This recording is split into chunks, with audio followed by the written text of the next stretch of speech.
Somaliland iyo Burco waa in si degdeg ah 24 saac gudood ciidan looga dejiyaa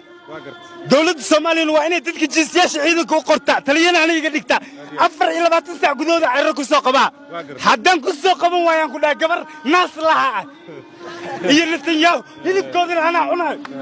madaxweyne xasan sheekh markasta wuxuu taliyaal ka dhigaa taliyaal aan u qalmin taliyaasha ciidamada fadlan madaxweyne dadka aad dooranayso waa inay noqdaan dad physical leh and mentally and not merely the absence of disease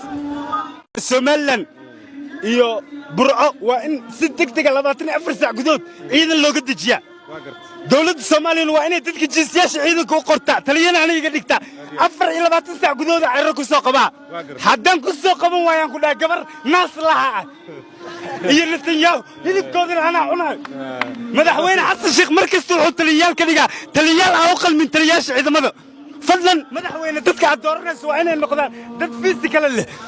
and mentally and not merely the absence of disease